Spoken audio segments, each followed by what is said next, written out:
Assalamualaikum warahmatullahi wabarakatuh. Perkenalkan, nama saya Cindy Septisa Putri dengan NIM 120007142.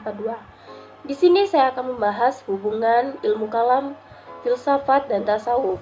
Saya tidak menjelaskan sendirian, saya dibantu oleh kedua teman saya dengan Fadila Talia Salsabila dan Muhammad Soleh. Nah, langsung saja ke pembahasan. Pertama, pengertian ilmu kalam, filsafat, dan tasawuf. Pengertian ilmu kalam merupakan ilmu yang membahas kepercayaan keagamaan atau agama Islam dalam bukti-bukti yang logis. Ilmu kalam membahas masalah ketuhanan dengan menggunakan dasar-dasar nakliyah dan argumentasi rasional atau akliyah. Filsafat merupakan studi yang membahas fenomena yang ada dalam kehidupan dan pemikiran manusia secara kritis dan skeptis, dengan mendalami sebab-sebab terdalam lalu dijabarkan secara teoritis dan mendasar. Pengertian filsafat dibagi menjadi dua, secara etimologis, secara terminologis. Yang pertama, secara etimologis. Filsafat berasal dari bahasa Arab yaitu falsafah atau juga dari bahasa Yunani yaitu filosofia. Terdiri dari kata philein yang berarti cinta dan sophia yang berarti kebijaksanaan. Jadi bisa kita artikan bahwa filsafat berarti cinta akan kebijaksanaan atau love of wisdom dalam arti yang sedalam-dalamnya. Yang kedua, secara terminologis. 1. Upaya spekulatif atau rasional untuk menyajikan suatu pandangan sistematik dan lengkap tentang realitas secara keseluruhan.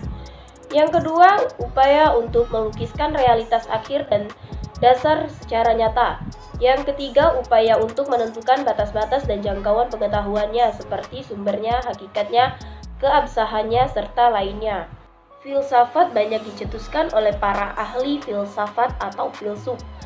Pertama, menurut Aristoteles, filsafat adalah ilmu pengetahuan yang meliputi kebenaran yang di dalamnya terkandung ilmu-ilmu metafisika, logika, retorika, etika, ekonomi, politik, dan estetika. Yang kedua, menurut Plato, filsafat merupakan pengetahuan yang mencoba untuk mencapai pengetahuan tentang kebenaran yang asli. Yang ketiga, menurut Descartes, filsafat merupakan semua pengetahuan di mana Tuhan, alam, manusia menjadi pokok penyelidikan. Yang keempat, Ibnu Sina, yang merupakan filsuf Islam, mengemukakan bahwa filsafat adalah pengetahuan otonom yang perlu ditimba oleh manusia, sebab manusia telah dikaruniai akal oleh Allah Subhanahu wa Ta'ala. Yang ketiga, tasawuf. Tasawuf adalah ilmu yang mempelajari cara dan jalan bagaimana seorang muslim berada sedekat mungkin dengan Allah. Ilmu tasawuf adalah ilmu yang lebih menekankan rasa daripada rasio. Ilmu tasawuf berada sangat subjektif, yakni sangat berkaitan dengan pengalaman seseorang. Para sufi mengembangkan suatu cara bagaimana bisa mendekatkan diri kepada Tuhan. Selanjutnya akan dijelaskan oleh kedua teman saya, Fadila Talia Salsabila dan Muhammad Soleh. Assalamualaikum warahmatullahi wabarakatuh. Selamat siang, salam sejahtera bagi kita semua. Perkenalkan, nama saya Fadila Talia Salsabila dengan NIM 120007012. Kali ini saya akan membahas tentang hubungan ilmu kalam dan filsafat. Hubungan antara ilmu kalam dan filsafat berkaitan dengan penggunaan rasio atau logika dalam mencari kebenaran akidah agama. Filsafat dijadikan sebagai alat untuk membenarkan nas agama. Filsafat mengawali pembuktiannya dengan argumentasi akal, barulah pembenarannya diberikan wahyu. Sedangkan ilmu kalam mencari wahyu yang berbicara tentang kebenaran Tuhan, baru kemudian didukung oleh argumentasi akal. Bahkan menurut Hamka yang dikutip oleh Yunan, betapa pentingnya kekuatan akal dalam beragama sebagai latar berpikir bagi manusia. Akal merupakan alat bagi manusia untuk memaknai hidupnya di muka bumi ini, serta sebagai alat untuk berawas-awas dan beringat-ingat dalam menjalani kehidupan. Al-Quran memberikan tuntunan kepada manusia supaya beragama hendaklah dengan peringatan dan kesadaran dengan berpikir dan menilai. Konsekuensi logis dari pemikiran yang memberikan penghargaan terhadap akal ini adalah tantangan keras terhadap taklid, karena menurutnya dengan taklid membuat orang percaya saja secara membuta dan tuli terhadap apa yang diterima dari guru, membuat akal menjadi beku dan tidak bergerak. Sikap taklid itu sendiri menurut Hamka adalah sikap yang dilarang oleh Allah.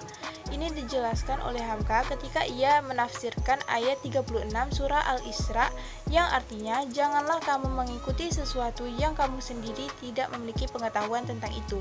Ia mengatakan bahwa awal ayat tersebut menggunakan kata wala takfu, dan kata takfu mengandung arti mengikuti jejak.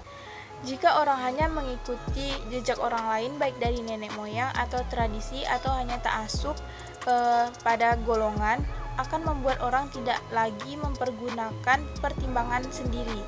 Padahal manusia telah diberikan hati, akal, dan pikiran oleh Allah Subhanahu wa taala untuk menimbangkan baik dan buruk. Karena dalam beragama sangat diperlukan penggunaan pendengaran, penglihatan, serta pertimbangan akal. Sebab kadang-kadang dicampur adukan oleh amalan yang sunnah dan bid'ah. Bahkan kerap sekali terjadi perkara yang sunnah tertimbun dan yang bid'ah muncul dan lebih masyhur. Itulah sebabnya menurut Hamka yang dikutip oleh Yunan, kita wajib beragama dengan berilmu. Namun untuk penggunaan akal dalam menentukan yang baik dan yang buruk dalam perspektif Hamka dibatasi hanya dalam hal-hal yang lokal dan temporal saja. Dan barulah setelah wahyu datang, nilai baik dan buruk yang sudah diketahui oleh akal tadi menjadi nilai universal. Baiklah, sekian dari penjelasan saya. Untuk materi tentang hubungan ilmu kalam dengan tasawuf akan dijelaskan oleh teman saya, Muhammad Soleh.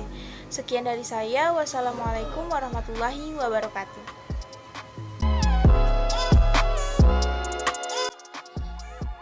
Bismillahirrahmanirrahim. Assalamualaikum warahmatullahi wabarakatuh. Hamdan wa tahmidan wa syukurillah, amma ba'du. Perkenalkan, nama saya Muhammad Soleh, NIM 12007052. Baik, saya akan menjelaskan kelanjutan dari Sindi, yaitu bagian C, hubungan ilmu kalam dengan tasawuf. Materi-materi ilmu kalam dalam mencari dalil-dalil rasional yang hanya menyangkut tentang beberapa besar kekuatan akal dan terkesan tidak menyentuh rasa ruhaniyah. Jadi materi ilmu kalam ini adalah mencari dalil-dalil rasional atau yang tidak menyentuh rasa ruhaniyah. Seperti pembahasan dalam menerangkan bahwa Allah itu sama, basor, kudrat, iradat, hayat. Jadi seperti menjelaskan hal tersebut. Namun ilmu kalam atau tauhid tidak menjelaskan bagaimana seseorang hamba Allah dapat merasakan langsung bahwa Allah dalam melihat dan mendengar. Jadi dalam ilmu kalam itu tidak menjelaskan bahwa Allah itu melihat dan mendengar. Nah, disinilah peran dari tasawuf, yaitu untuk memberi wawasan spiritual dalam pemahaman kalam, pemahaman soal ketuhanan, sehingga dapat memberikan penghayatan yang mendalam lewat hati yang diimplikasikan dalam perilaku, terutama kualitas ibadah. Jadi pembahasan kalam tersebut dapat dihubungkan dengan tasawuf, yaitu penghayatan yang mendalam. Selain itu, ilmu kalam juga berfungsi sebagai pengendali ilmu tasawuf. Jadi ilmu kalam ini sebagai pengendali ilmu tasawuf. Bagaimana jika contohnya jika berkendaraan tidak dikendalikan, maka akan terjadi hal-hal yang tidak diinginkan. Jadi ilmu kalam ini menjadi pengendali ilmu tasawuf. Oleh karena itu, jika timbul suatu aliran yang keluar dari Islam atau yang keluar dari sunnah dan Al-Quran, maka penyimpangan doktorial yang harus ditolak, tidak diterima oleh ilmu kalam dan ilmu tasawuf jika tidak berhubungan dengan Al-Quran dan sunnah. Nah, dari hubungan di atas dapat disimpulkan bahwa ketiganya berusaha menemukan apa yang disebut kebenaran. Kebenaran tasawuf berupa tersikapnya khasaf, kebenaran sejati melalui mata atau bi'ainil basirah. Kebenaran dalam ilmu kalam berupa diketahuinya kebenaran ajaran agama melalui penerawan rasio, lalu dirujukkan kepada nas Al-Quran dan hadis. Maka ketiganya mendalami pencarian segala yang bersifat rahasia atau ghaib. Jadi hubungan antara ketiga tersebut menjadi segala ada spiritual, menjadi segala yang bersifat rahasia atau ghaib. Mungkin hanya itu yang bisa saya sampaikan, kurang lebihnya mohon maaf. Wabillahi taufiq wal hidayah.